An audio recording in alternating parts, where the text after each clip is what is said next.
So in this session, we'll be discussing week 7, the contents of week 7. And I hope all of you have gone through the content of week 7. Okay. So like all of you who have gone through the content, you can raise your hand. Raise your hand if you have gone through the content. Okay. Only 3, 5.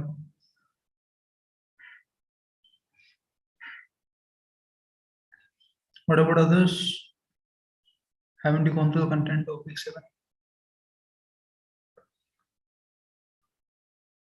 All of you who have gone through the content of week 7, raise your hand.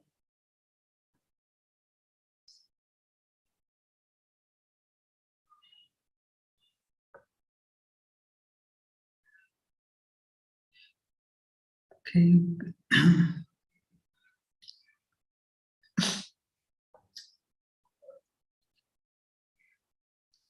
Those of you who have gone through content, please raise your hand and we'll discuss week 7 today.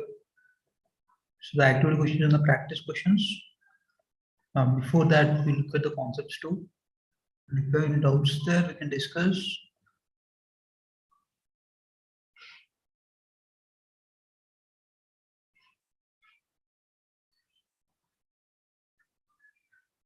Others haven't gone through content, is it?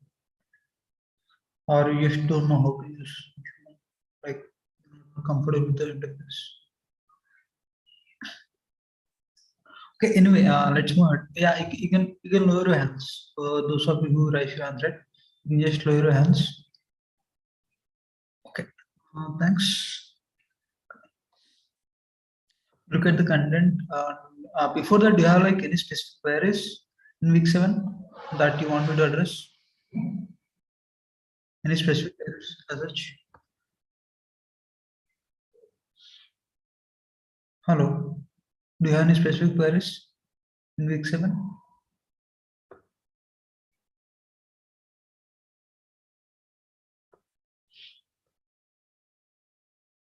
No? Like questions or concepts?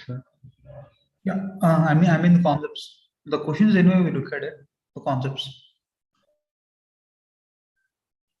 I'm talking about the concepts. Yeah, the questions. Yeah, we can discuss the activity and practice assignment. Okay. Practice assignment questions and the activity questions. Those we can discuss. So, do you have any questions per se?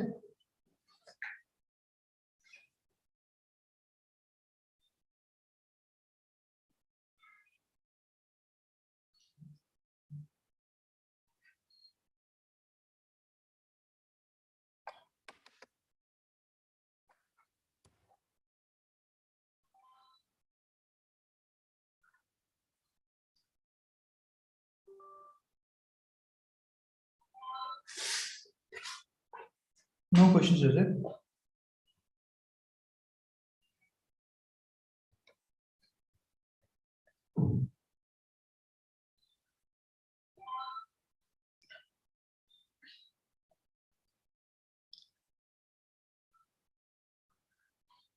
Okay, so what we'll do is we'll look at the concepts. Okay, lecture by lecture. Okay, I will look at the we'll go through slides and then we'll discuss. And if you want me to discuss anything in detail, just stop me there. Okay, and then I will explain that in the whiteboard or in a way that it's easier for you to understand. Okay. This is all right. Okay, sir. Yeah. Yeah. Okay.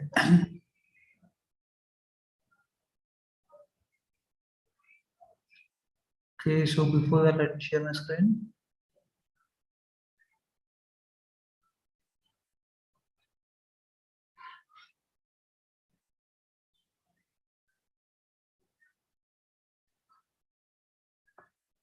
So I'm not going over this first lecture because it's just introduction. So like just talking about the pillars and like why do we need this optimization is the background of it. Okay, so we'll direct move ahead to the first lecture. Sorry, the 7.2.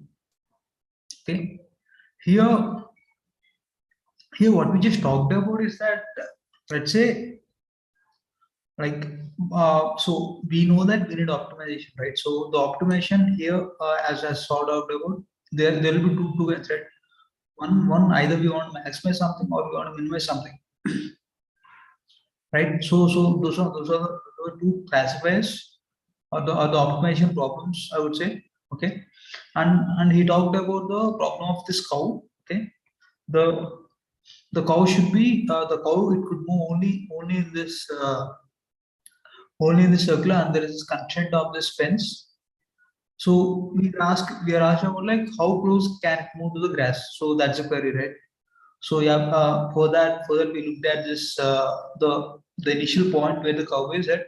That is like where it is tied. So it is tied at this 20, 20 point.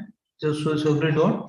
So it is tied to a rope. So from that pole where it was tied, it can move until the length of the rope. So basically, it will move around that pole, right? So that will become a circle. It was mentioned 10 units of radius, so yeah, it could move like 10 units across any direction. And the other constraint is this perpendicular fence, okay, the vertical fence at 25 comma 0. So we have this vertical fence, so it cannot move other than that. So that is this, it can only move in this area, the left side of the perpendicular fence, and that too within that circle.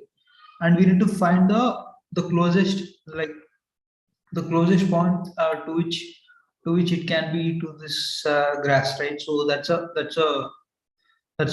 query, right? So the distance, no, the distance between the grass and the cow, it should be as minimal as possible. So in our particular case, this is like minimization problem. That is the least, or the minimization problem, or the minimization optimization criteria. Okay. So for that, we looked at this general form. So for our particular case, the distance is this. Let's say the coordinates of the cow is x comma y, right? The distance between the cow and that grass point, right, 40 comma 40, it will be this x1 minus 40 square and x2 minus 40 square, right? So this is the square of the distance, obviously. Okay, so we have the square of the distance, and this is what we need to go optimize, right? So this is what we call as objective function, and this is okay. The parameter which we are modifying in our case is this x1 and x2. Those are called as variables of the parameters. Okay, those are the values which we are like minimizing. Okay, so we are minimizing the functions. We are minimizing it over these parameters. Okay, so those we call this. It could be of like d dimensions. Okay, in this particular case we have these two dimensions, the vertical dimension and the horizontal dimension, that is this x1 and x2. Okay, so that is for this curve problem. We have these two dimensions parameters. Okay, and then so this is this objective function, and here we call this as this variable or parameter that we discussed. And this constraints, right? So the first constraint is it can the maximum distance it could move is this within the circle, right? Because the rope is of only until the 10 units length. It cannot cross that circle, right, with the radius 10 units. Okay, that's the first criteria, that is the first constraint. And the second constraint is, since there is this vertical fence there, it cannot move to the right side. It can only stay within this left side, and that too within this circular region. Okay, so those are the constraints. And the constraints here, as sir mentioned, we have this inequality constraints and the equality constraints. So the inequality constraints are nothing but this less than or equal 0, less than or greater than, or greater than equal 0. All those comes under this inequality constraints. Like I'm talking in the generalized form, the equations of that form, they come under this inequality constraints. And anything of equals to 0 or something, right, equal to, is there, then that comes under this equality constraints. Okay, until now is it clear? Uh, until now, Yes, sir. the objective function, variables, inequality constraints, inequality, and equality, all that is clear, right? Okay, so then let's move ahead to this third problem. Okay, And then here we talked about, see, we need to optimize the problem. Like how do we arrive at that optimized solution, right? So how do we arrive at that? So the general approach is this, we do this f dash of x and then like we equate it to 0, right? We find that x value, and we know that at that particular x value it is going to be minimum. So that is a normal way, right? But we can do this differentiation and equate only for the simple equations, right? So that can be do. But what about some of the complex equations alone? That we cannot do by normally solving for this equations, the polynomial equations or the other equations, right?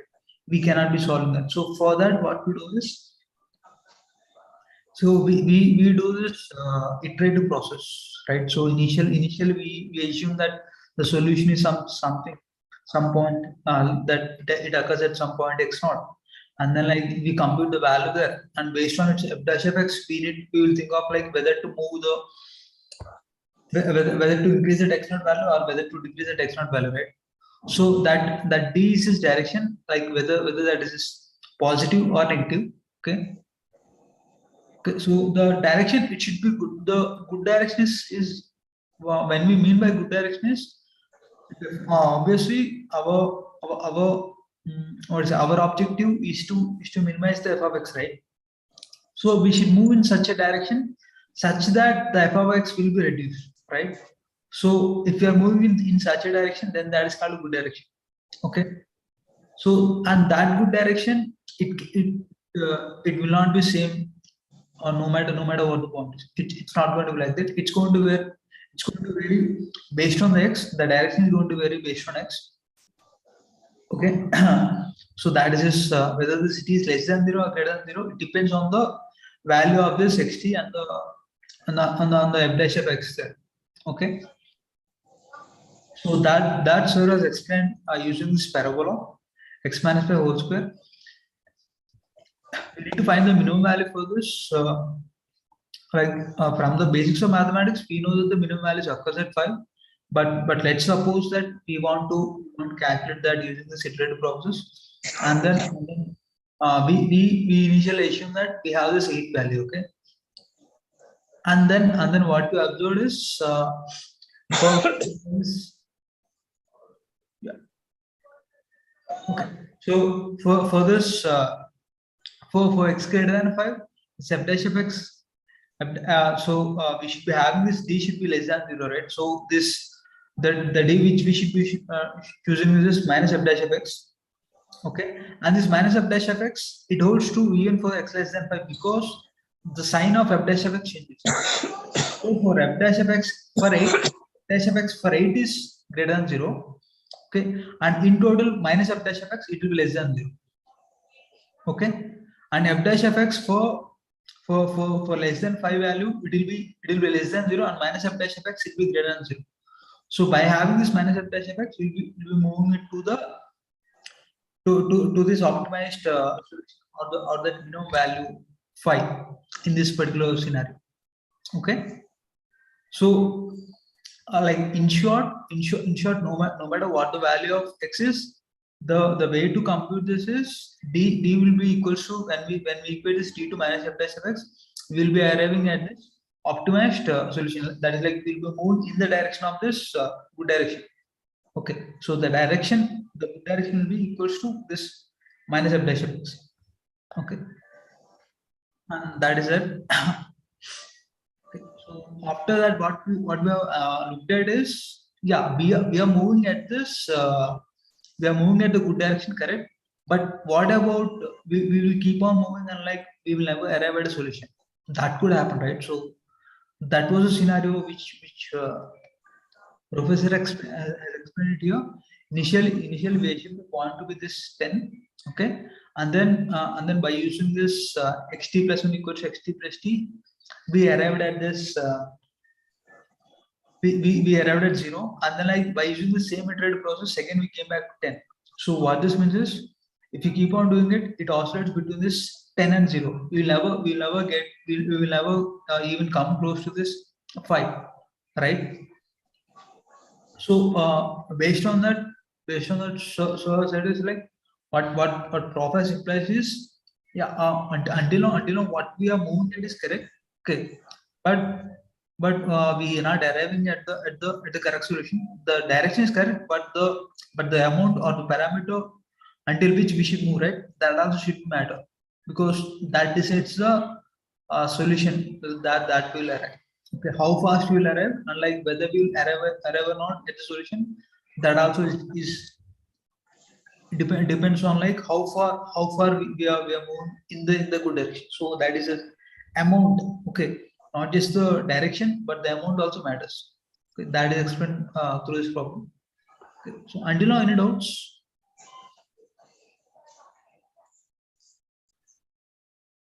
Hello, is my voice echoing? No, sir. Okay. Until now, any Sir, doubts? sir, I have a doubt. Yeah. In the lecture, professor said that the point is 10, right? And after that, evaluating what we are doing about D, and we got 0. And we are just moving round and round about that 0 and 10. But is there any point in other like 8 or 4 or anything else that we can surely say that we will go to 5? Okay. So see, okay, let's just shift that. Okay. See, what I think is that it's not going to happen. Okay, because I'll tell you why. See, we have this d, right? D is equals to what? Minus 2x naught minus 5. So which is nothing but. Okay, let me just share my screen. In this particular scenario, it's not going to happen. So we have this d equals to how much? Minus 2 into f dash of x, right? No, we just okay. X minus 5. Yeah, minus f dash of x, right? So this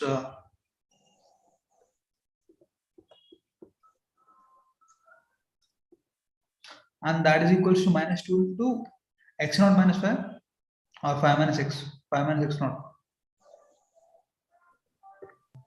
X naught minus 5. Okay, x naught minus 5, right? So what do we have here? We have this minus 2x naught plus 10, correct? Minus 2x naught plus 10, correct? Yes, sir. So what happens is so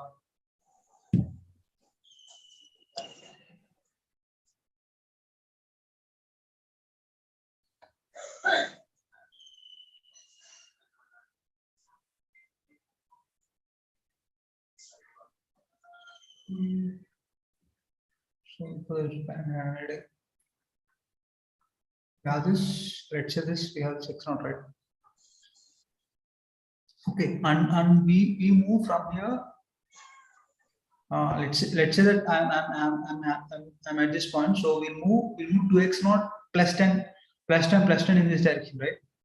So we'll be reducing this x naught and x naught, and then we'll move this, like let's just say we arrived at this x1 and this distance is minus 2x naught plus 10, correct? Correct? Yes, sir. Okay, so what will this be? So that means this x1 is equals to x1 plus d. So this d is nothing but this minus 2x naught plus 1. So this is going to be minus x naught plus plus 10, right? Yes. So this is going to be minus x naught plus 10. And now what do we have? We need to again compute this d, right, for this particular x value. So what will that be? Minus 2 into x naught. So x naught here will be equals to minus x naught plus 10 and minus 5, correct? So this will be equal to 2x naught minus 10. Am I correct? Yes, sir. This is going to be equal to 2x naught minus 10, right? So what will this give? Now let me denote this as x2. So x2 is equals to x1 plus d, right? So this is going to be equals to x1 is nothing but minus x0 plus 10, right? Plus of d is nothing but 2x0 minus 10, and we again added x0 because this 10 gets cancelled, minus x0 plus 2x0, it gives again x0. Okay, so again we'll come back to this x0 point. Okay, so I did not assume what this x0 is. I did not take it as a 10 or 8 or something. Irrespective of what I assume this x0 value is, we are like keep on reciprocating. Okay, oscillating between these two values. Is it clear what I'm talking about? Yes, sir. Clear, sir. Right. So yeah, like again, this is not for every problem, but for this particular scenario, that holds. Okay. Yes, sir. Okay. So yeah, any other questions?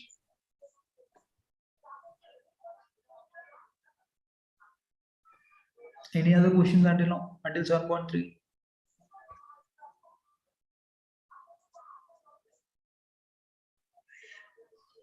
Okay. So I hope you can wait. And in the activity questions also, you do not have any doubts, right? Activity questions, you do not have any doubts until 7.3, until activity 7.3.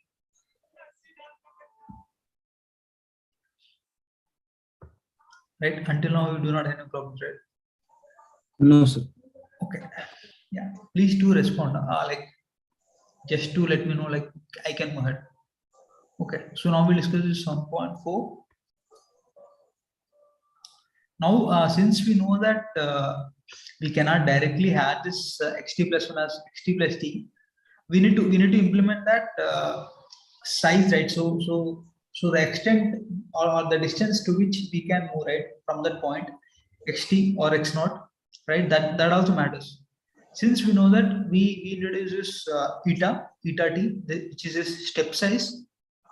Okay, that is a scalar quantity. It needs to be positive because if it is not positive, we will not be moving in that good direction. So definitely eta should be positive, but that parameter it can change it. Okay, and it changes based on value of this t. Okay, so here like okay, yeah. So let's talk about this different ways to choose step size and what happens if you choose different step size, right? So obviously we cannot have one because in the previous scenario when we took one, we kept on oscillating, and now so let's talked about like reducing it by half each time. And the problem with this is so this eta t, the sum of this etas like 1 plus half plus 1 by 4 and so on, it will be like converging to a particular value, right?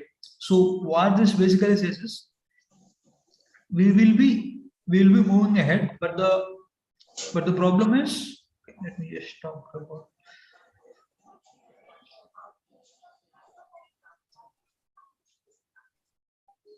Okay, so let's think that we are x naught, and this is this optimized solution x star. Okay, so we are using eta t as 1 by 2 power t, and based on this we moved until here x1. Okay, and after this we moved until here x2, and since the eta keeps decreasing, we'll move on to the x3 here, x4.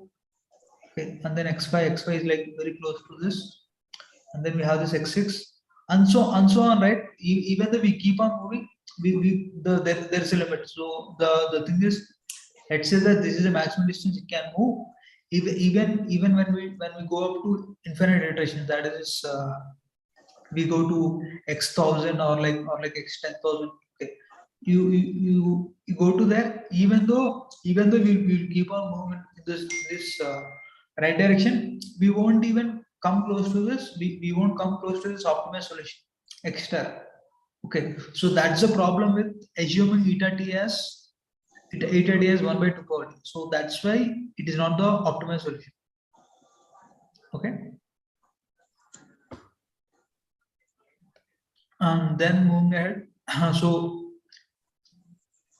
yeah, so later what sir has what sir has taken is, for the step size he took it as eta t as 1 by t plus 1. Okay, so this was good step size because we're compromising it between, we are not decreasing the eta t too much, so that it converges. Okay, but by using this we'll be able to converge no matter what the equation is, if it is unconstrained. Okay, that unconstrained part will be discussed later. Okay, so for this eta t as 1 by t plus 1, this is a good step size sequence. Okay, and we'll be able to converge, and that is also because the sum of these terms, right, eta t equals 0 to infinity, it does not converge to a real value, it will be this infinite value.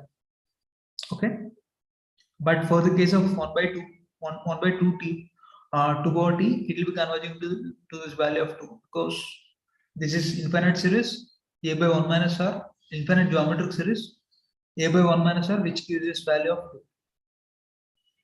Okay, so now we arrived at this optimized step size. Okay, eta t as 1 by t plus 1. Okay, and that is what this gradient descent algorithm is. So what we do is, each time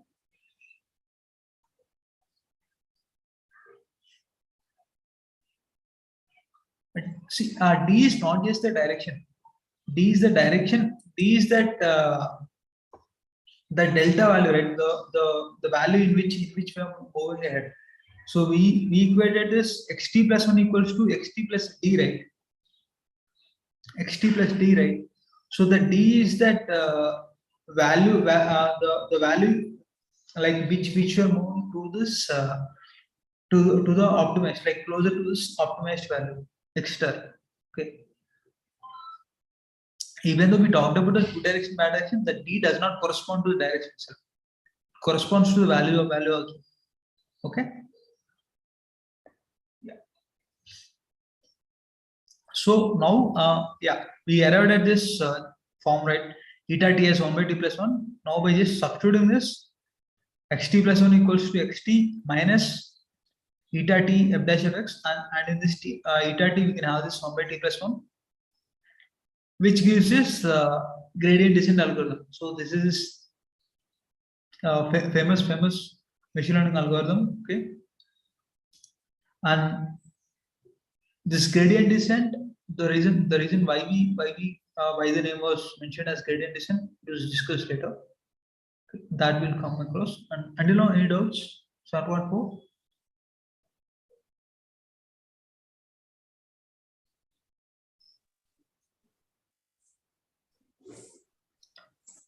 So Vivek Bajaj, so the thing is, we never know, we cannot say that this is completely good step size. Okay, to be frank, what happens is, based on the f of x, the step size could vary, the optimized step size could vary.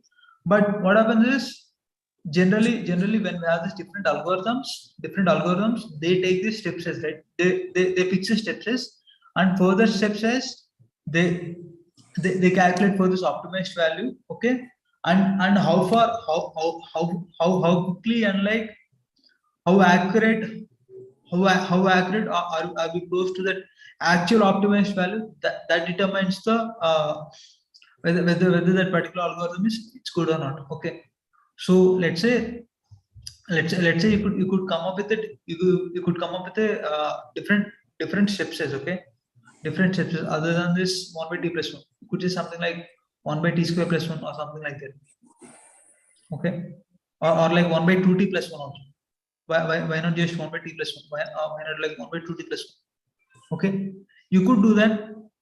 You could do that, but the thing is, see the effectiveness of that particular step is now it should be calculated not just for this particular f of x, right? Not this particular f of x of x square minus 5 x square, like x minus 5 whole square.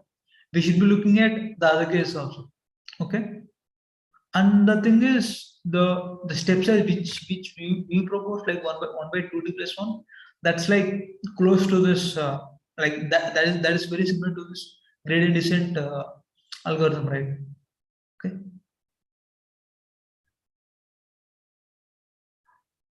Okay, so let's move on. Until now it's clear, right? So 1.4 clear. Okay, so moving ahead, when we talked about this gradient descent algorithm, right? So, and we said that we will be taking this eta t step size as 1 by t plus 1. The algorithm converges, but the problem is, will it converge to the optimized value which we are looking at, right? And the answer is we never know. Okay, it converges to the local minimum. It converges to the local minimum, and it depends upon this initial x0 value which you choose. Okay, from the graph which Soros plotted. Okay, like this is dummy graph.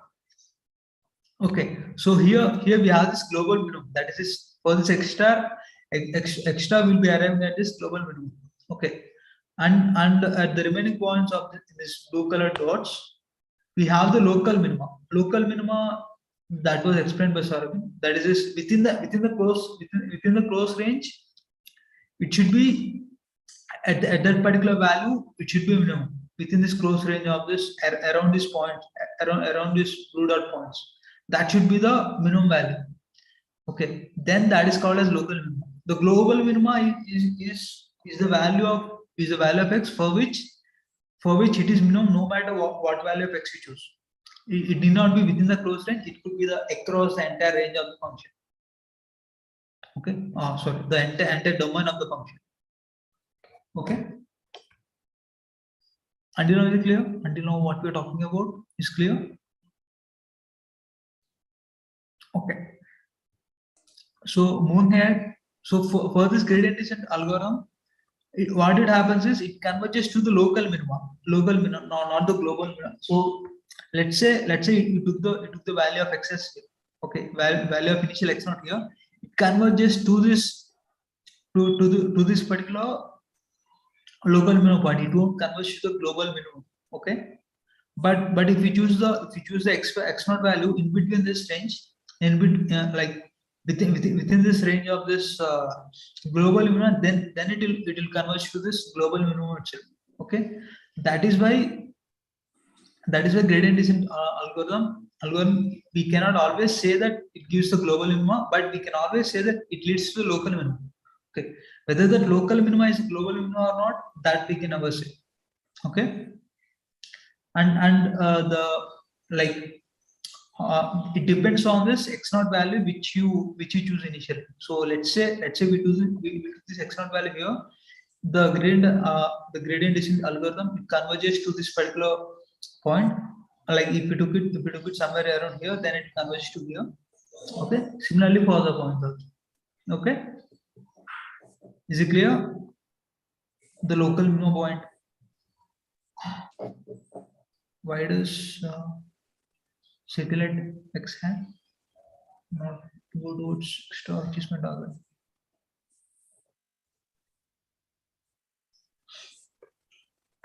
Okay, so the reason why we satellite x hat is that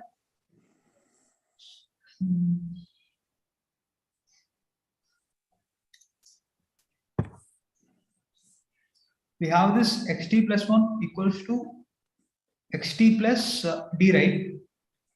Okay, and d is equals to eta t f dash of x minus f dash of x. Okay, this is the value of d, right?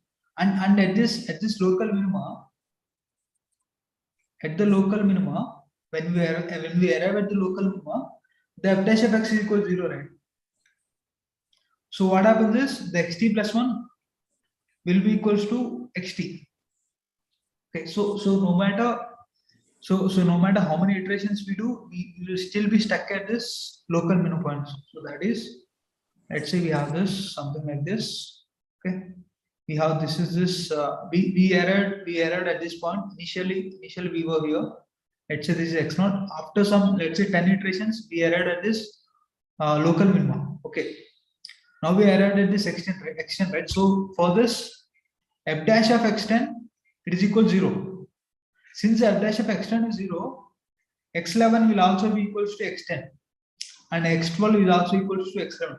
So basically this means that the gradient descent algorithm, it has converged. Okay, we have arrived at the solution and that is only at this local minimum. Okay, clear? Yeah, okay.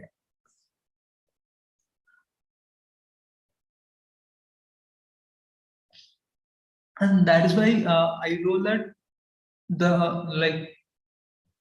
whether we converge to the local minimum or the global minimum, it depends on the initial value of x0 which you are which we kind of like guess, right, or we start from. So that initial point, it matters. Okay, for this particular scenario. For the other scenarios where we have where we have just one local minima, then it doesn't matter. Okay, where you start from. Okay, so sir has talked about this. There are some particular functions which are called as convex functions where the local minima is a global minima. That is,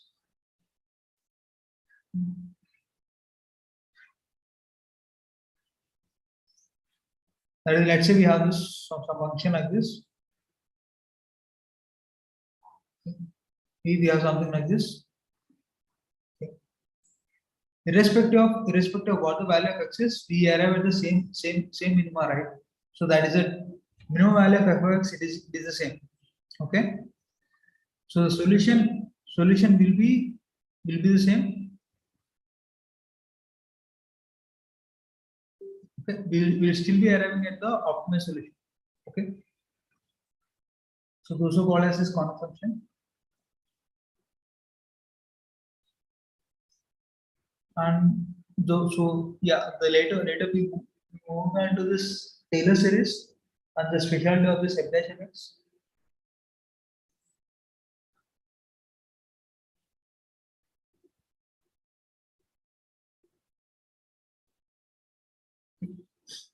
So the Taylor series is this generalized expansion for this f of x plus eta d. Let's say f of x, f dash of x, f double dash of x, and so on.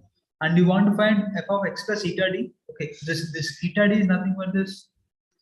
Let's say that eta d is some distance from this value of x. That's it. Okay, and I want to find the value at that particular point, x plus eta d.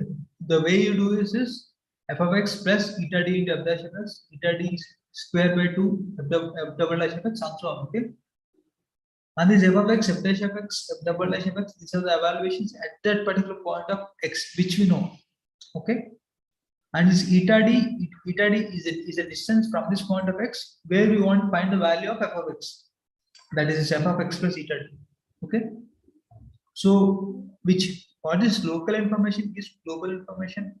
What it basically means that if you know all the values, if you know all the information about a local point x, you can find the value at any other point x plus eta d, right? This eta d could be anything, but basically you could find the value of it no matter what the eta d is. Okay, that is if you know the entire information about, like, let's say one point, I can find the value of f of x for any other point. Okay, so that's what this basically Taylor series, what it basically gives us is that. Okay, and this is assumption. Okay, if we have this, since this the eta or the step size which we are choosing is very small, right? Very small, right? That's why we can completely ignore this higher order terms. Okay, since this eta is small, eta square, eta cube, eta power 4, and so on, like they'll be even smaller. So we can ignore these terms, and what we can assume is f of x plus eta d, it is approximately equal to this f of x plus eta d into f dash of x. Okay, that eta d is nothing but this distance from this the x plus eta d, like the value of x which we want to find. Okay, and now we have this f of x plus eta d, right, equals to f of x plus eta d into f dash of x, and the difference between these two, the values of f of x plus eta d and f of x, it is equal to this eta d into f dash of x. Okay, and now since you want to since you want to move into this good direction, the value of x plus eta d should be less than this previous one, right? So basically this f of x plus eta d should be less than f of x. That I written here.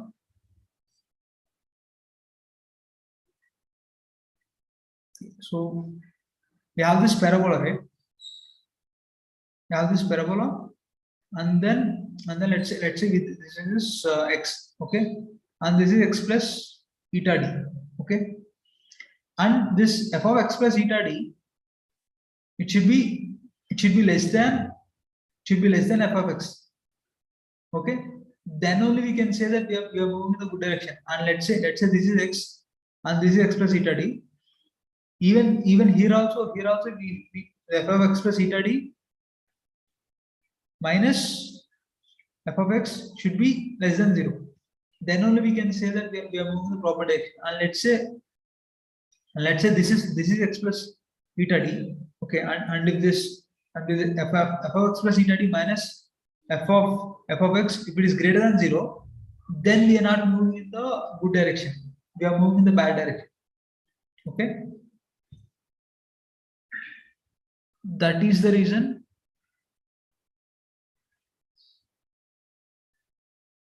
why Prof has mentioned that f of x plus eta d minus f of x, it should be less than 0. Okay,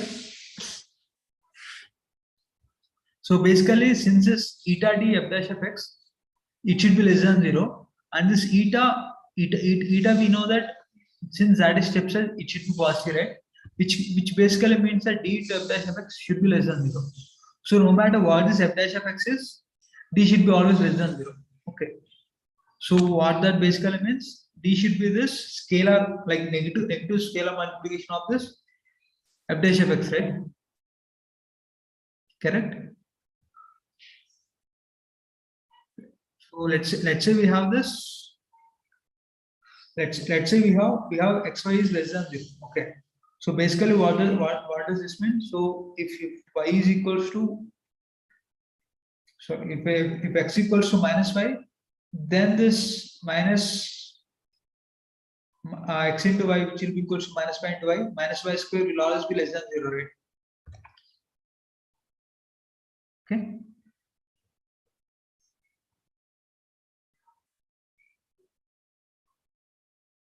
So that's the reason, like, we took the choice of this d equals to minus f dash of x. So then we have this minus like d into f dash of x, which will be equals to minus f dash of x whole square. It will always be less than 0. Okay, no matter what is f dash of x is. Okay, again we can if this f dash of x equals 0, then that means that we converged and we arrived at the solution. Okay, and this is for the single dimension, correct? This for just the dimension of x, right? And what about we have this higher dimensions? For higher dimensions, since we cannot directly differentiate, we do this partial derivatives. Okay, and we need to find not just the x value, right? Like since this is higher dimensions, we need to find the x1, x2, and so on, like how many other dimensions it has, right? So for that we use gradient to find that the d value, okay, which is nothing but this delta f of a by b. In this particular case, this a by b, because it's two dimensions x1, x2. Okay, this is partial derivative with respect to that particular x1 initially, x2, and so on, like how many other dimensions we have. that partial derivatives will be doing, and that gives that d value. Okay. Okay, so until now it's clear. Until now is it clear?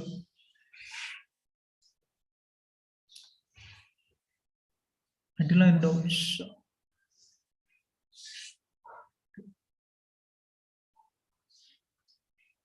So after that, what we have is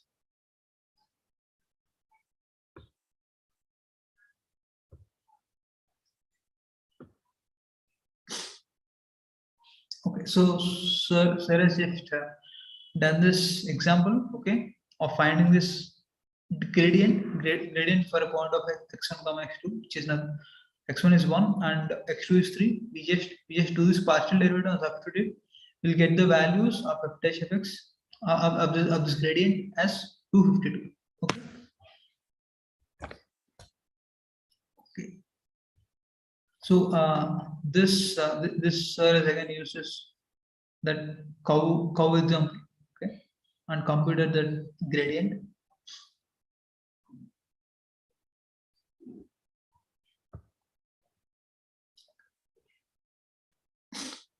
Okay, so the generalized form is before we had this f dash of x, right? So that instead of this f dash of x, we replace that with this gradient del f of xt. Okay, this is a vector because it has its n dimensions. Okay, and if the dimension is equals to 1, then it will just become that normal f dash of x. Okay.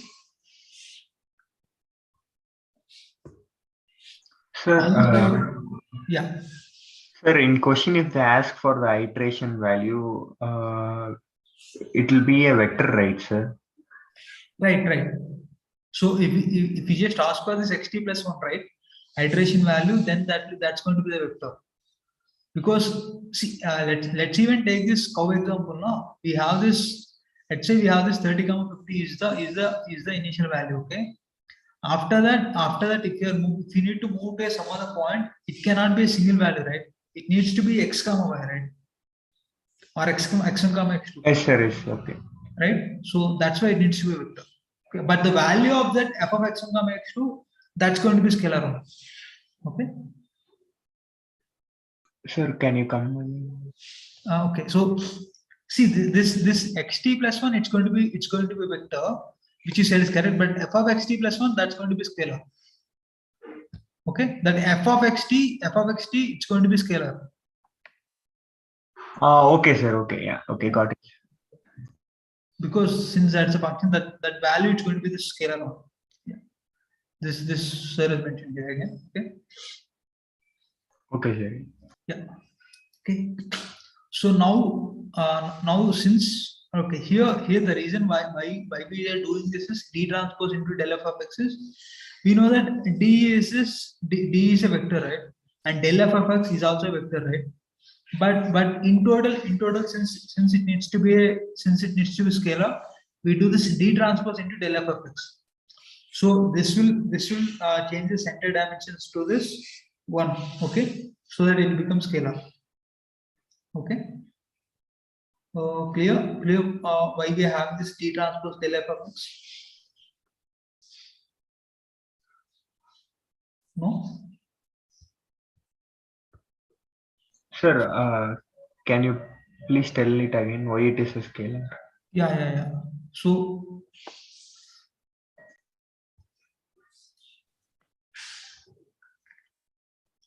we have this f of xt plus 1, right? We need to find this, correct?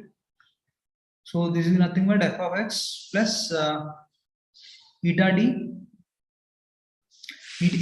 f dash of x normally, correct? Normally this is the one, right? Yes, sir. Yeah. Right, but now this like if you go for this generalized form, we have this f of xt plus 1 is equals to f of x. It's going to be again scalar f of xt, even though xt is vector, f of xt it's going to be scalar again. But now since this d is a vector and yeah, we won't be using this f dash of x, but we use this del f of x, right? right? Del f of x, it's a vector, and d is a vector. We cannot directly multiply d into del f of x, right? Yes, sir. We take the dot product. Right? So we do this d transpose into del f of x such that since this d is of n by 1, okay, d transpose will become 1 by n matrix. Okay, and this again this like del f of x, it's anyway it's going to be n by 1. So by multiplying this, we will get this 1 by 1, which is nothing but scalar, right? Clear? Yes, sir. Okay. Sir, if you say like that, the fx, the value is in scalar, and we are additioning to a vector. So for proper addition, we have to convert that vector into a scalar. So that's why we take the d as the transpose. Not proper addition, but proper multiplication to make it a scalar. Yeah. Basically we do this dot product of these two vectors. Yeah. If you do not take the transpose, then the output will be a vector. The vector we cannot add to a scalar. That's why that vector we have to convert to an scalar part. That's why we take the total multiplication, it should become scalar. Yeah. Exactly, sir. Yeah. Okay. Yeah. So this is that part. Okay. Until now it's clear. Okay. So moving ahead.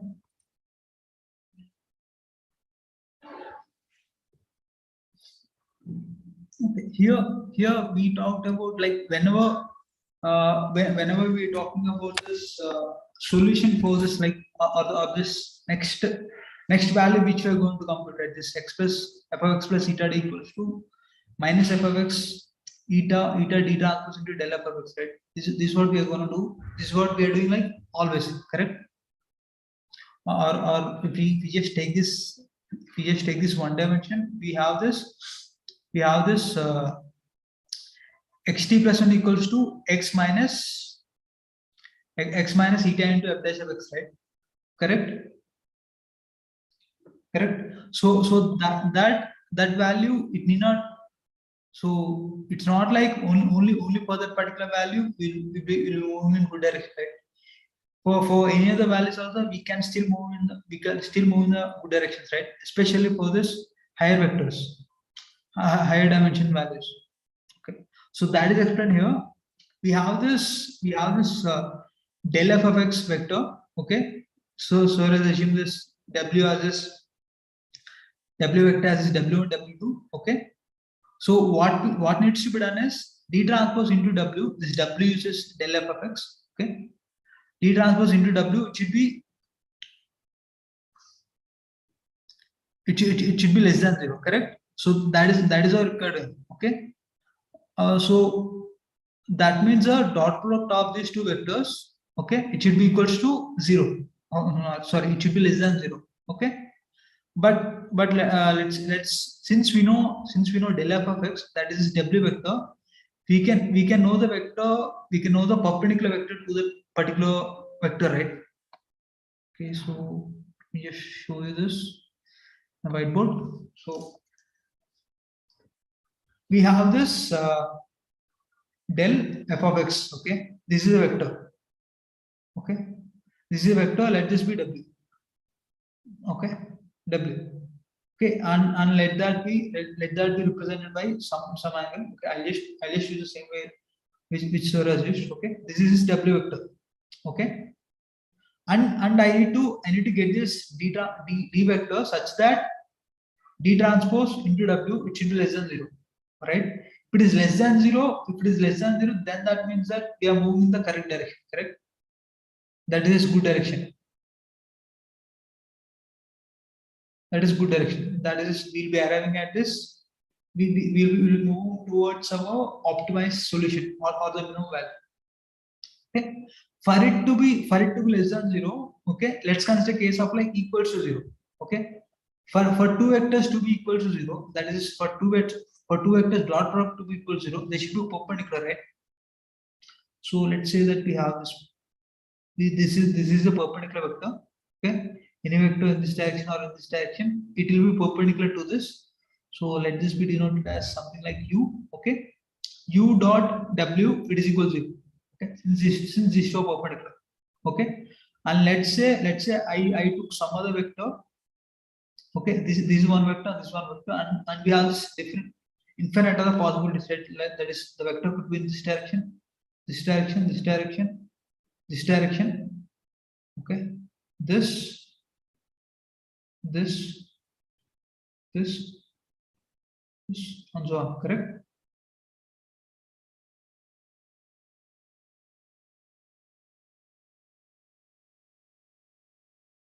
Okay, so but what happens is, for all the values, for all these vectors, which I have highlighted in this yellow color. Okay, that is all the vectors of like in this side, the u dot w, it's going to be, let's not use u again, we'll use something like d. Okay, v dot w, it's going to be greater than 0. Okay, the dot product of this yellow colored vectors with the w vector, it's going to be greater than 0. Since we want it to be less than 0, what we can have is, we can have all these vectors in this direction. In this direction, the infinite vectors in this direction, it will lead to less than 0 case. Let that be denoted by, okay, p or something. Okay, p dot w, it will be less than 0. Okay, so not just for this minus del f of x. Okay, for all these vectors, for all the other vectors, we are having p dot w is less than 0, right? Then what is the speciality of this minus del f of x? Why we are choosing that? Okay, why we are choosing that? The reason is this minus del f of x, it gives the steepest descent. It gives the steepest descent because minus del f of x, it is like completely opposite to this del f of x. Okay, so when we do that dot product now, we get the steepest descent. Okay, that is why we for this particular gradient descent now, it's also called like steepest descent. Okay, the only thing is this, we have this dot product rate. So for dot product to be like least value, that particular vector, it should be, if it is like exactly opposite to the current vector, then this particular value will be the least, right? So that's why we'll be choosing this d as minus del f of x. Okay, is it clear why we chose this d as minus del f of x?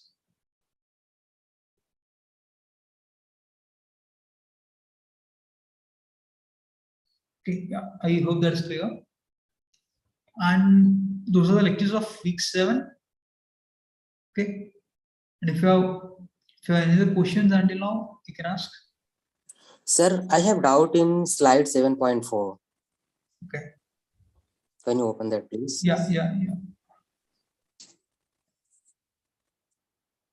yeah. What's your doubt? Eta t you have found out, sir. Na? Eta t equal 1 divided by t plus 1. How that will be equal to infinity, sir?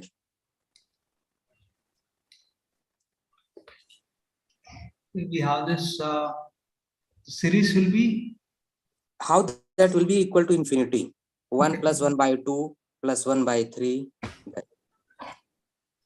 we have this 1 plus 1 by 2 plus 1 by 3 plus 1 by 4 plus 1 by 5 and so on, right? Yes, sir. Yes. So the proof for this, it's like beyond this course. Okay, but then let's just try it out. Okay, try it out in sense like, let's just Google whether that holds true or not. Okay. Okay.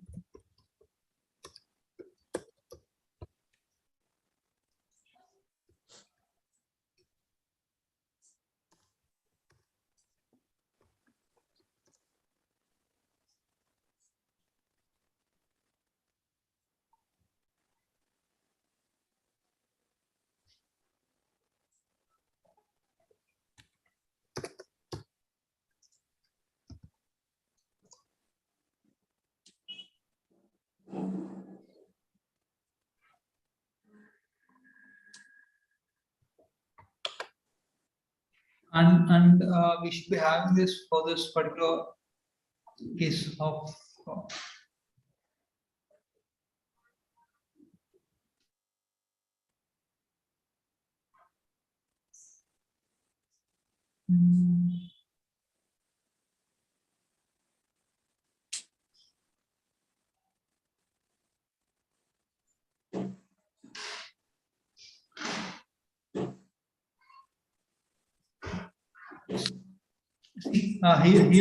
here he just represented it the same way.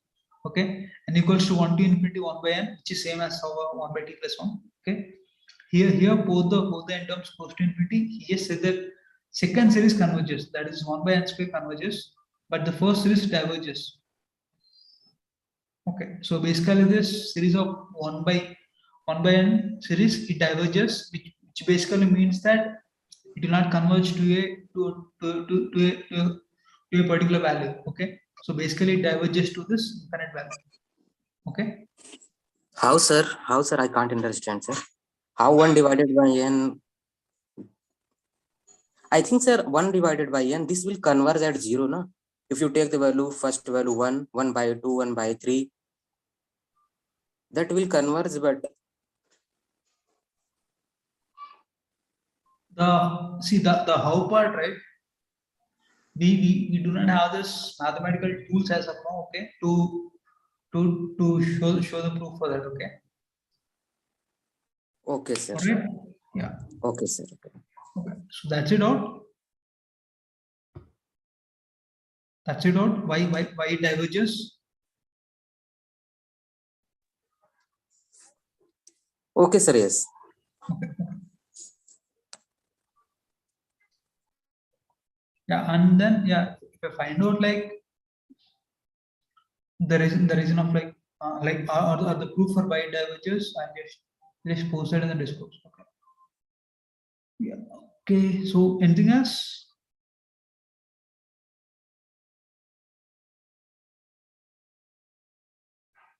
Anything else? Like until this until these activity questions, do you have like any doubts?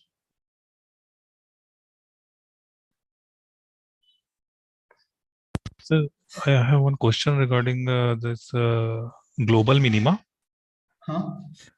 So in practical situation, are we interested in looking global minima also, or local minimum is sufficient for like a big range, long range? There might be possible that somewhere we may miss the global, and we may assume that this is global and we go further with local. So is there any loss of taking local as a global? So is there any loss of like Loss. taking local as global? Yeah. That's what we're asking, right? Yeah. See, that could like that could affect in like some scenarios, right? So it depends on that particular problem. Okay. Yeah, it could affect. So that's why what we do is we use this gradient descent where we have only like one local minima, or like where we have this local minimas, all the local minimas, if it is equal to the global minima, then we'll use this gradient descent. Okay. Okay. Only when we are sure of that this local minima, even though we arrive at this local minima, it does not affect a particular problem. Then only we'll go ahead with this particular gradient descent algorithm. Okay. Otherwise we not be using it. Okay. It does affect in some particular scenarios. Yeah. Okay. Okay. So have you tried this practice assignment problems?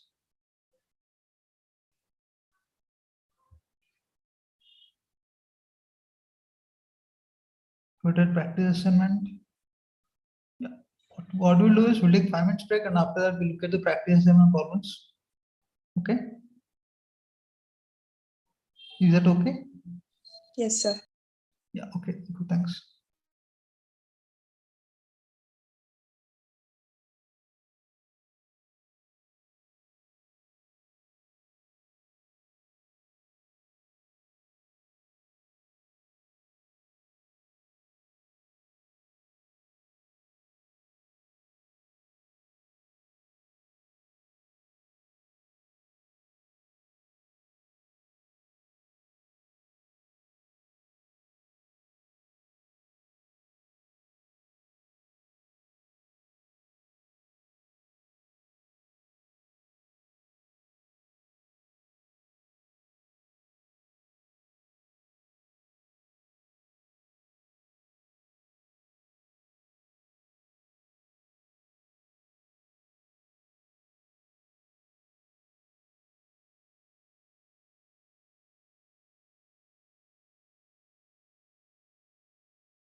हाँ देखा ना पापी खाना धरती पे बहुत जगह है, जब धरती पे बहुत ज्यादा काम करती है। Sorry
So, hello, yeah, hi,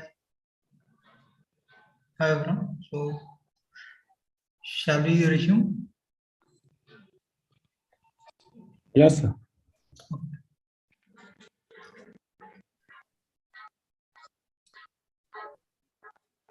So, have you solved all the practice assignment problems? No, because the deadline for week 6 is yesterday.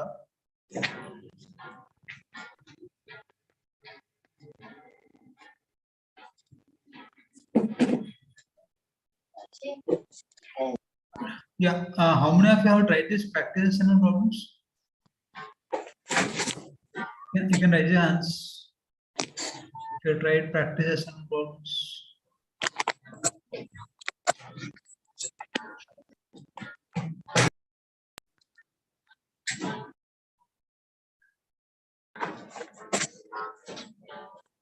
So, Vivek Bajaj, have you completed all the problems?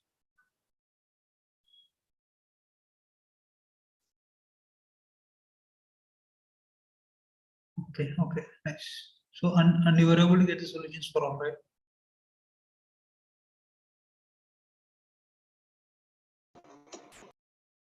Okay, okay. Great. So, what shall we do? Shall we still solve for this week 7 practice assignment, or what do you want? Since most of you guys have tried this practice assignment, shall we try it now?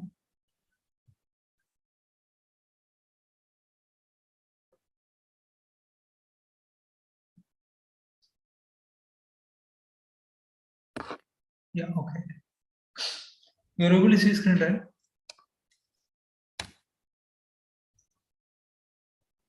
sir. Yes. Yes. Yes. Hello. Yeah. Yeah. Priyansh. Yes sir.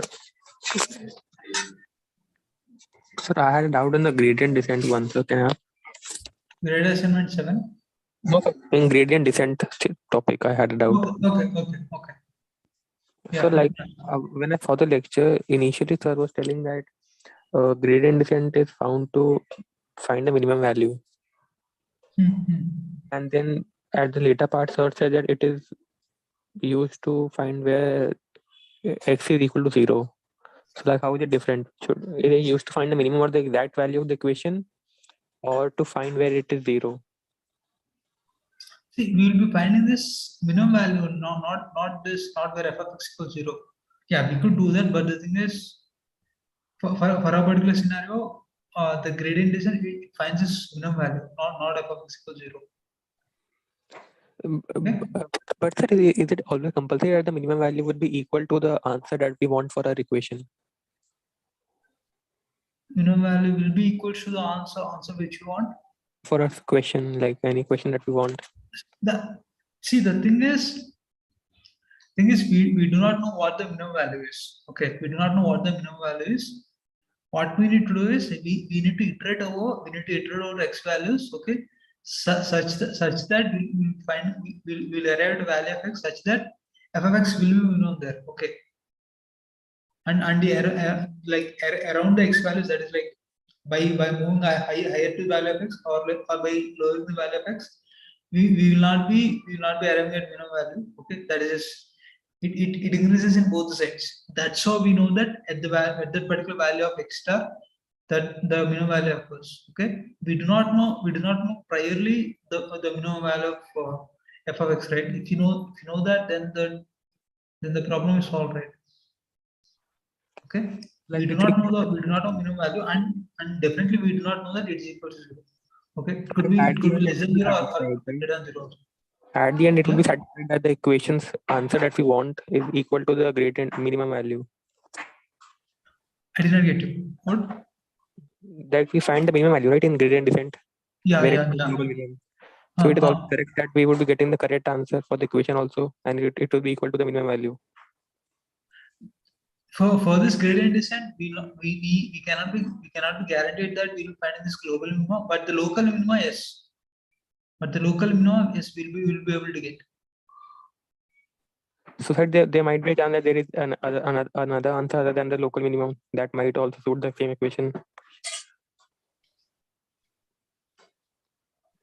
So there might be the value other than the local minima x value where we'll get local minima is what you're saying. Global minima. Yeah.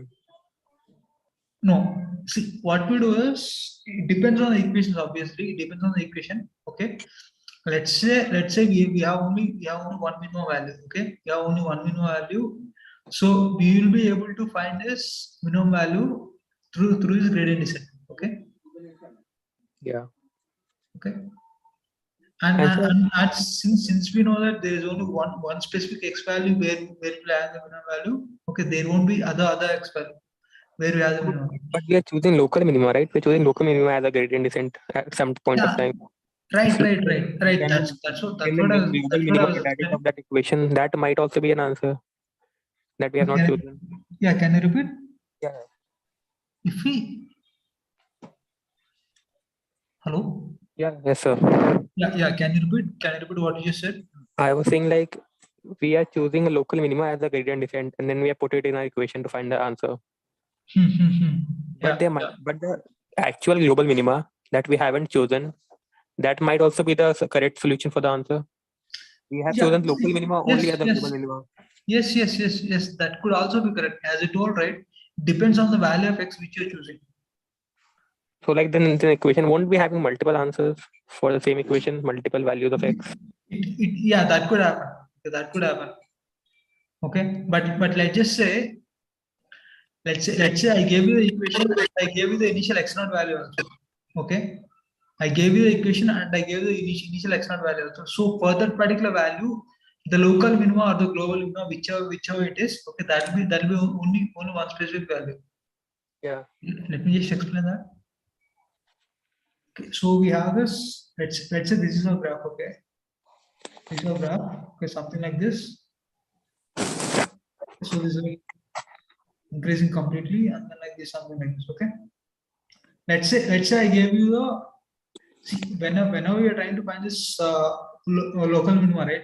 To this gradient descent, we could either arrive it here, or we could arrive it here. We could arrive it here. We could arrive it here. And for all these different values, the f of x is obviously different, right? Yeah. F of x is different. So that's what you're trying to say. So, but what I'm saying is, this will happen when I give you the option of choosing x0. Suppose let's say you chose this as x0. So then obviously you'll arrive at here, right? Yeah. But let's say you chose this as x0. Okay, this is x0. Then for you this will be the minimum. Okay. In this particular case, this is global minimum, but that's not what we're talking about. And if you chose this as x0, you'll arrive at here, right? Yeah. But let me say that if I give you the x0, if I give you x0 and if I give f of x, and if I give you f of x, so through this GD problem or the gradient descent problem, you'll arrive at only the specific local minimum. Okay. No. Yeah. Okay. So yeah, in this particular scenario, when we have like different or to say different local minima, then either we will give this x0 value. Okay. Either we will mention the x0 value, or what we will do is whichever value we get as the minimum, right? All the local minimas that will be mentioned in the options. Okay. And each one of it is correct. Okay. And the one question about where the minima was 1 upon 1 plus x. So is that a general equation or was a specific question? What? Sorry. Your voice is a bit low. Can you repeat? There was a equation written by it is 1 upon 1 plus x. So is that a general equation or it is specific to the question? 1 upon 1 plus x. Yeah. It was written in the question after when sir was telling about the cow and the grass one. When sir was telling about the gradient descent part, so I wrote the equation as 1 upon 1 plus x. That's why we got like 1 by 2, 1 by 3. How we got that? 1 by t plus 1. This one. Yeah, 1 by t plus 1. So like, is that a general part or is it specific? So this particular eta t, it is specific for this gradient descent algorithm. Okay. So for this gradient descent algorithm, they took this eta t as step size as 1 by t plus 1. Okay. But like for different question applying gradient descent, we can get a different formula, right? Yeah. So if you took the different eta t, then that won't be gradient descent algorithm. Okay. That will be a different one. So like 1 by t plus 1 is a specific value for general value for gradient descent. Yeah. So that's a general value and that should be used for gradient descent. So like, so we won't be having any other question that can lead us to a smaller step size and leading us to a minimum value. See, whatever step size you took, right? No, yeah, like for other problems, if you want to do something else, there will be mentioning the step size value. Okay. Yeah. If you mention that it is gradient descent, then you could just go by this eta t as 1 by t plus 1. Okay. The So step size it will be mentioned to you. This equation would lead us to every answer in every question of gradient descent. Right. So if we did not mention this eta t or the other steps, then each one of you will be getting like different answers. So yeah, we'll mention that. So, but my main problem is like there can be a chance, right, that there is another sequence that can be applied on gradient descent that can lead us to a minimum step size other than 1 by t plus 1. There can be another equation, right? Other than this. See, the thing is, if you like constrain this eta t as 1 by t plus 1, then it's called as gradient descent. If you're taking different eta t, that is like different steps, then that won't be called as gradient descent algorithm. Okay, that will still be the optimizing one. Okay, but that won't be called as gradient descent. So like gradient descent main focus is to find and reach to a minimum value, right? What? Gradient descent main formula is to reach a minimum value, right, and the correct value. Yeah. So that's not just for this gradient descent. No? That's a condition for every machine learning algorithm. No? Okay. Okay. So that's like in general. Okay, not just for the gradient descent. In general, that's a complete in. So in that particular, while we're trying to achieve that, one particular way or like one particular algorithm to achieve that is this gradient descent, where we take this eta t as 1 by t plus 1. Okay. Clear? Got it. Yeah. Okay.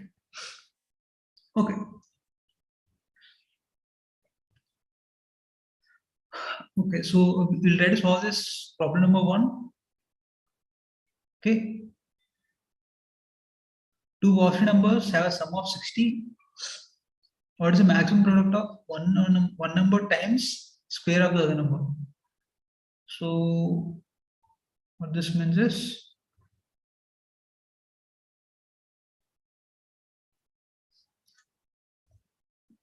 so suppose like x plus y equals 60, then what they're asking is maximum value of xy square.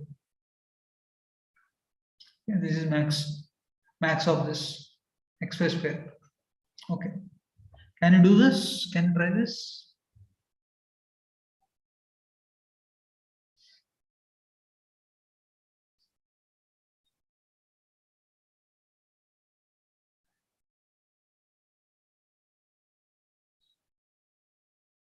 Can you try problem number 1?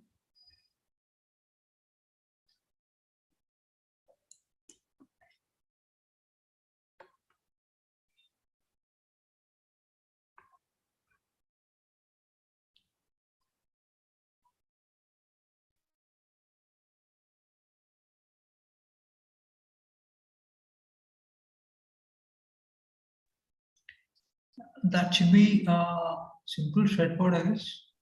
You just need to write x or y in terms of the other one, and then like differentiate it and equate it to 0. Okay.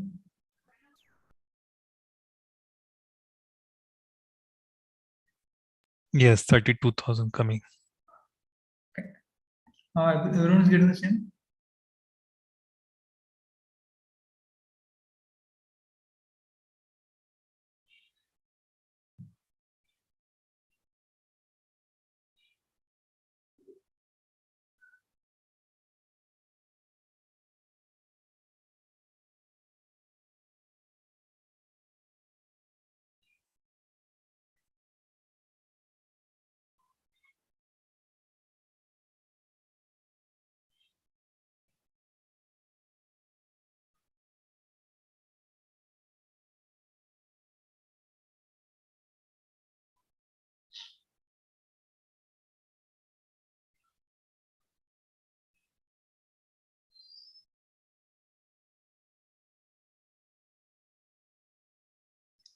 Okay, so shall we move to the next one?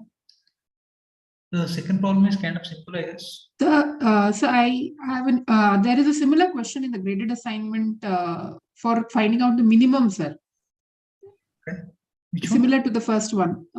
In that, the options do not match the answers that we get, sir. Two option numbers have a sum of 60. What is the minimum product of one number times the square of the other number? Hello, sir. Yeah, the option matches, right? You were showing the answers. Yeah. I'm sorry. Yeah, that's because I was doing the previous one. Yeah, sorry. Okay, it showed the I didn't see it. Sorry, so sir, but they are positive numbers, right? So Yeah. So I cannot take 0. So what would be? I mean, I can't reveal how I did. I'm not sure if I can do that, sir. okay. But the options are right, sir. Yeah. See, what you can do is you could just think of it like, yeah, it cannot be 0. It cannot be 0, but it could be very close to 0, such that Okay. such that the product could be like close to 0, right? Okay. Okay. Fine, sir. Yeah. Okay, sir. Yeah. Thank you. Okay. So yeah, and then again, okay. So shall we move ahead to third one? Second one, it's like easy, I guess. All you need to do is if you just draw the graph and then look at it, you'll be able to find out. Okay. Second one, is it okay? Second problem. Practice assignment, it's okay, right? Shall we move ahead? So the second one is just about drawing the graph, right? I mean, there's no other method to do it, right?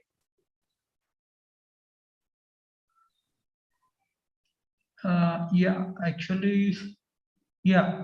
Like if you draw the graph, then that will be the best way and easiest way to do it. Okay. Or else, what you could do is you could just you could do the normal way of this, like finding the equation that square root of x square, x1 minus x2 whole square plus y1 minus y2 whole square, right? That you need to write in terms of x or y, and then like you need to differentiate it and equal it to 0. all that thing is there. Okay. Okay. But if you just draw the graph, then that's like straightforward. Okay. Okay. And I would say wherever necessary, you draw the graph, even though you might not derive a solution, at least you'll get the intuition or like the way to proceed for solution, I guess. Okay, sir. Yeah. So yeah, this is not the correct one. So third problem, shall we try the volume of largest cone that can be inscribed in a circle of radius 3 meters? Okay, we'll discuss third problem. We won't discuss fourth because fourth is easy, I guess. Third one, how many of you have tried?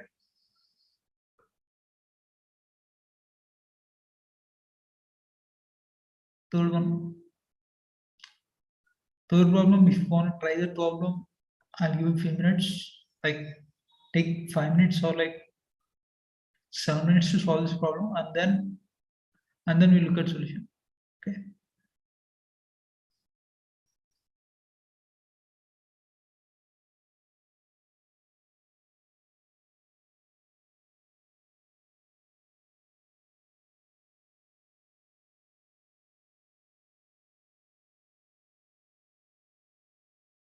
Please try solving this problem. Third one, the volume of largest cone that can be inscribed in a circle of radius 3 meters. Okay. Please draw the draw the diagrams and then like try to solve it.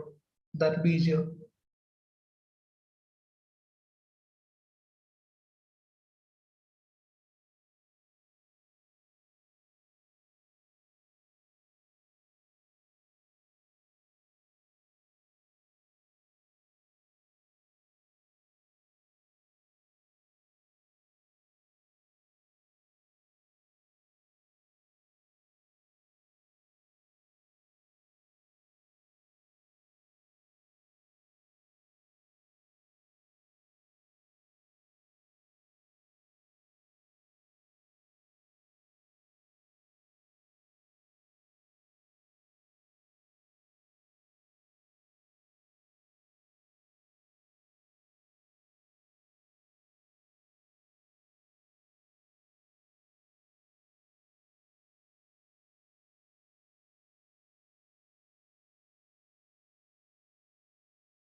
Have you completed the problem? Then? Yeah, the session is on and we are solving this problem 3. So if you have completed the problem, please raise your hand.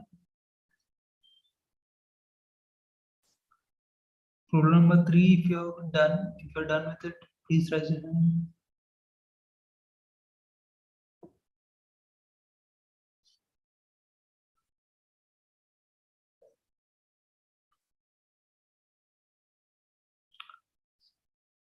Hello. Are you trying this problem number 3 or do you still want some time?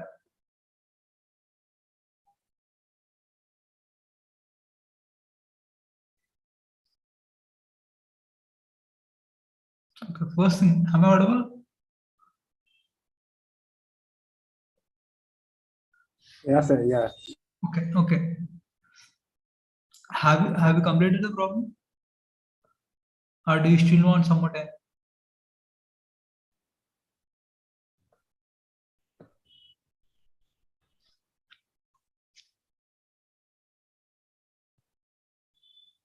Okay, done. Others, what about others? Do you want some time?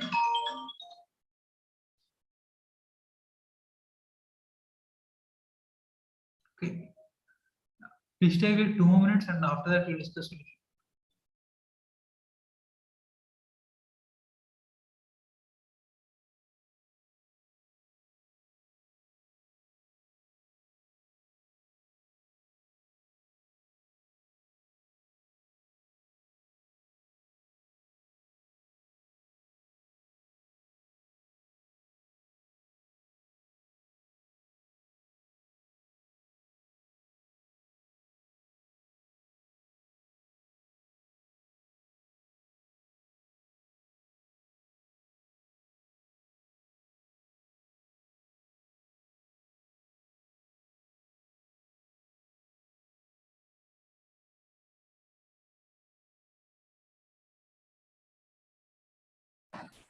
Hello, sir. Yes. So for the third question, we need to integrate and solve the question, right, sir? Okay, not integrating. You're not integrating. You need to differentiate, right? Volume of the largest cone is to be inscribed. Yeah, we have to differentiate and equal to 0, and we have to find it. Yeah.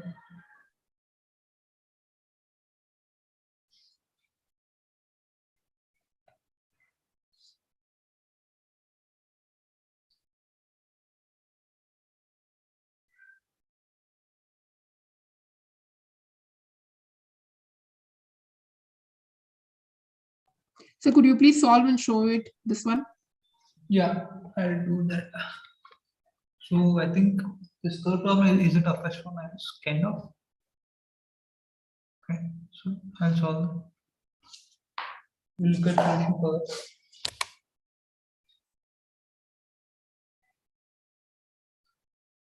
The first thing, that's not exactly the square, circle, it's a sphere.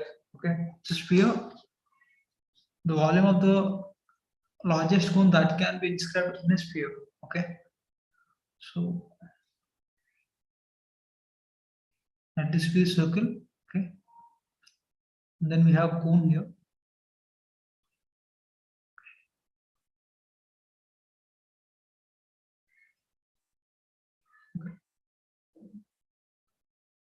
Okay, so this is the height, right?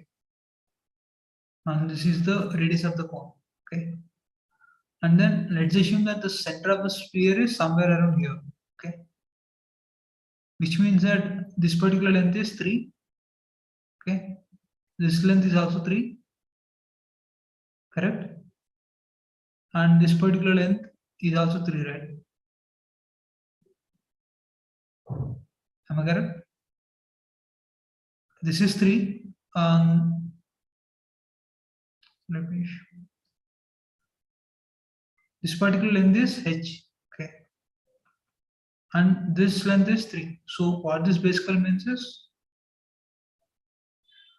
this particular length is h minus 3, correct? Yes, and sir. yeah, and until now it's clear. Yes, sir. It And is then clear. this is a right angle triangle, right? This particular one, 3 h minus 3 and r, right? So this is nothing but this will be something like this. So this is r. R is the radius of cone, and 3 is the radius of sphere or circle. H minus 3 is this particular strip. Okay. So this is a right angle triangle, which basically means that r square plus h minus 3 whole square is equal to 3 square. Okay. Or r square equals to 3 square minus h minus 3 whole square. Okay. So let this be equation number 1.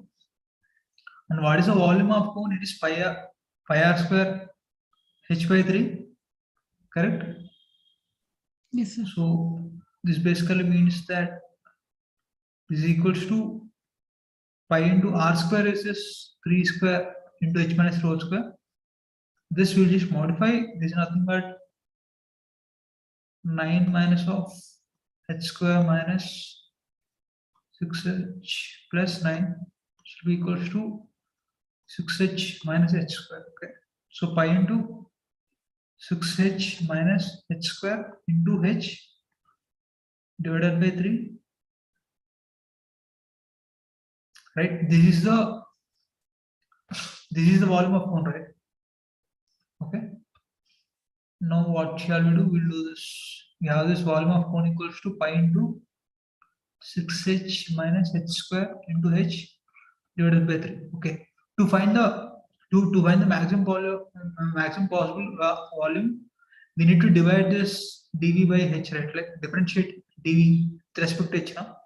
So if we do that, dv by dh equals 0, and then equating into 0, we'll get the value of h for which volume will be maximum. So which basically implies pi into pi by 3. I'll just take it as common. 6h minus h square, it will be nothing but 6 minus 2h into h square, okay, plus 2h into 6h minus h square is equal to 0, right? So this will basically mean, just cancel this out. So 6h minus 2h square plus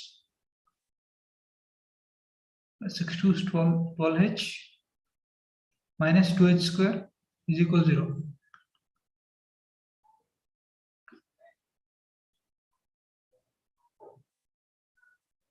Until now it's correct, right? So we have this 6h minus 2h into h square. Okay, sorry. Here we won't have this 2 because it is just h. So by differentiating it, we just have 6h minus h square. Okay. Yeah. So which basically means 6h minus 2h square plus 6h minus h square is equal to 0. Which will mean that 12h minus 3h square is equal to 0, which will give h as 0 or h as 4. Okay, h cannot be equal to 0. Okay, we need to look for the maximum value of that is the maximum volume. So h should be equal to 4. By substituting h equals to 4 here, we can get volume as pi into 6 4 is 24, 24 minus 16, which is 8 into 4 divided by 3. Okay, this is the maximum possible volume of cone. Okay, is it clear how we have done this? Yes, sir, it is now. Thank you. Yeah, and if you took the other way, right, like if you try to represent h in terms of r, then it will be a little difficult because here this h will be in terms of square root of some values. Okay, that's why in this particular scenario, it's better to represent r square in terms of h. Okay, because if you're doing it that way, the differentiation it will be easier. Okay, you get what I'm saying? I was talking. I have this r square equals 6h minus h square, right? I'm representing r square in terms of h. Okay, as a function of h. But if I do the opposite, it will be difficult. It will be difficult to solve. Okay. Yeah. Okay. So I hope this question is clear.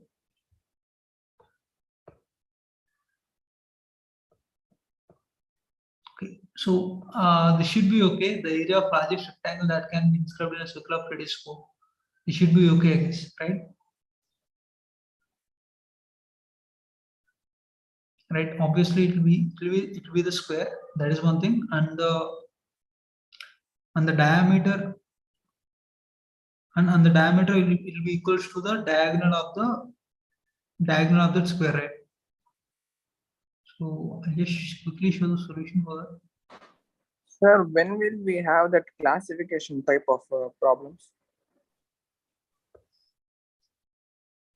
Classification, like image recognition and classification. In which week we'll have that? that either you'll have in the upcoming weeks or in the next 12 courses. Okay. I don't think you'll have it in the MLF itself. Okay. No, sir. There is no class in this course. Okay. So the area of largest rectangle that can be inscribed in circle. We will just look at it.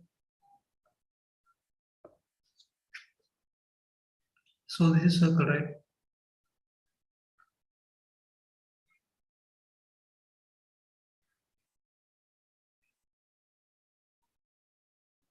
Okay.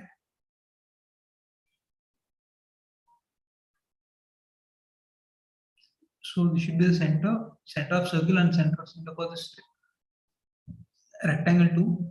Okay. And these both should be equal to this diameters. Okay. And so for it to be having this largest area, what should happen is this this rectangle should be a square. Okay. So I just assume this side length to be a. Okay. And since diagonal length is equal to this diameter, so diameter is 2r is equals to root 2 into a. Okay, which will basically give this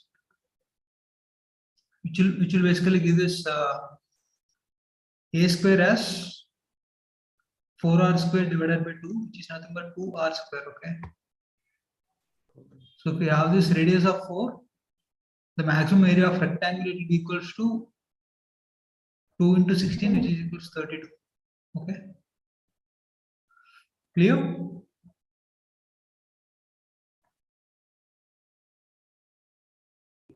Yes.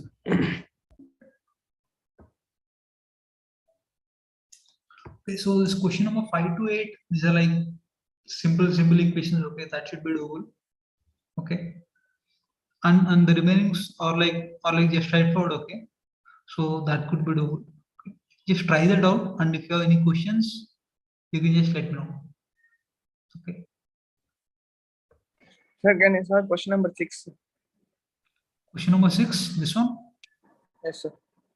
Okay, the constraint due to the maximum production capacity. So let's just read the question here. The manufacturing plant produces two products, M1 and N. The maximum production capacity is 700 for total production. Okay, so the maximum production capacity is 700, and they asked for this maximum production capacity, right? So the production capacity in the sense like production of this products, right? M plus N, M and N, right? So if there are like X1 products of M and X2 products of N, what is the maximum production capacity? X1 plus X2, it should be less than or equal to 700, right? What's the doubt in that? Yes, sir. Yes, sir. Okay. Okay. Yeah, that's it. That's what I said. Like these questions, you just read the problems and then like answers will be like straightforward. Okay. Okay. So any other questions you have? Sir, in the practice assignment, there are questions pertaining to single variate, finding out the X updated X actually. But for multivariate, it's not there. Could you be able to solve one question? Because there are a couple of questions in graded assignment. But there aren't any examples solved, be it in tutorials or in practice assignment. Okay. So what we can do for this is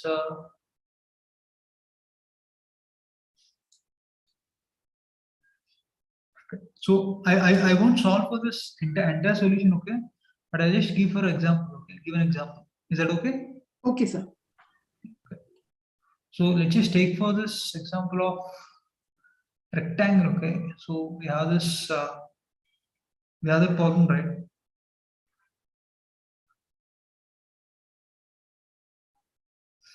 Okay, no. Can't do this.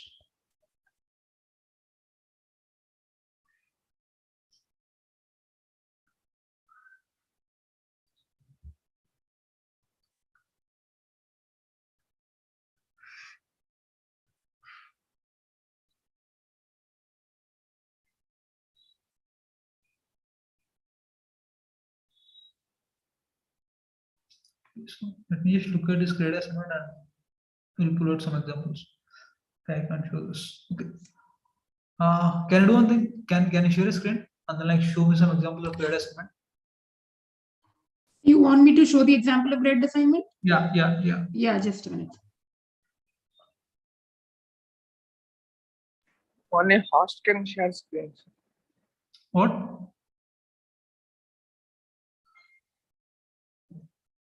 Okay, wait. Let me enable share screen. Yeah, now we'll be able to share a screen.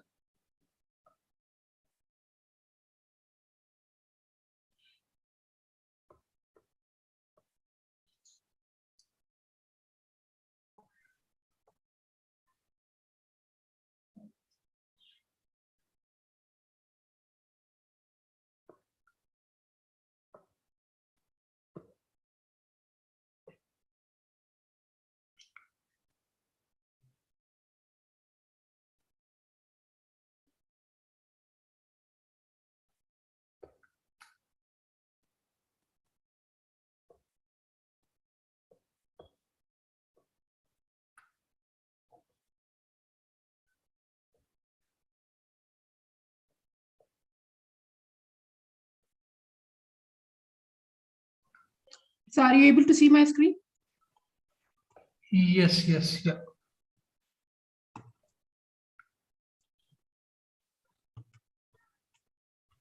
So it is these two questions which I was talking about.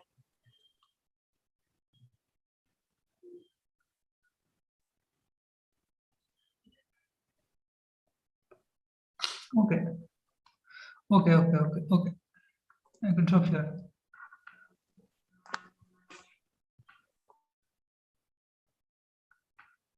Okay, so then what we can do is I just assume that f of x comma x2 is something like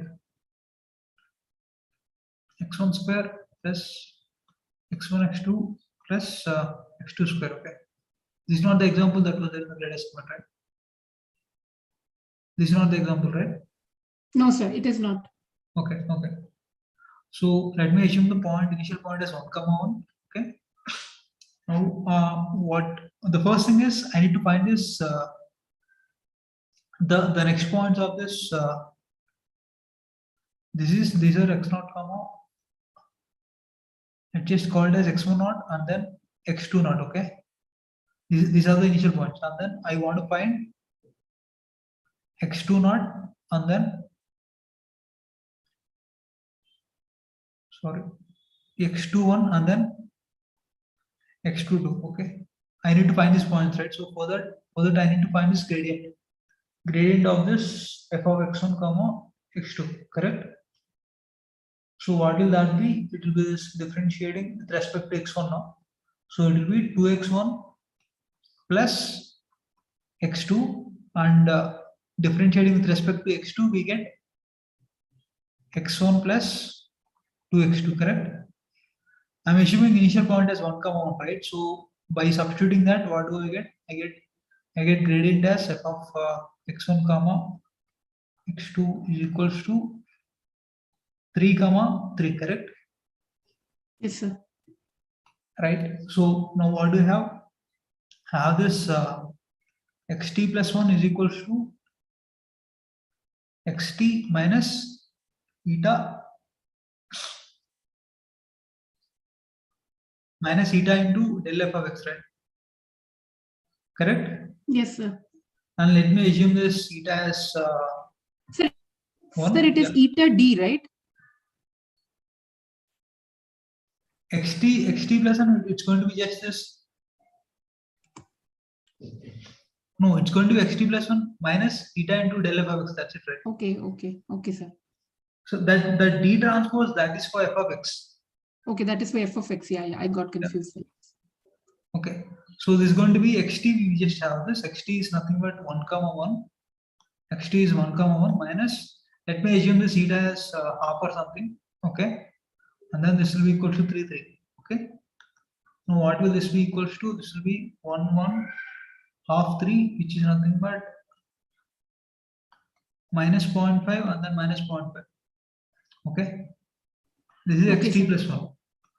So if we have to find the fx at this particular point, then we just substitute these into that function. Yeah, you can just substitute it. Okay, sir. So now I can do it, sir. Thank you. Okay. So if you don't have any other questions, we can wind up the session. Okay. I hope the week 7 is comparatively easier when compared to previous weeks. Okay. Yeah. Okay. So thanks everyone. Thank you, sir. Yeah. Thank you. Thank you, sir. Yeah, and I'll be ending this meeting now. Thanks. Thank you, sir. Thank you, sir. Thank you, sir.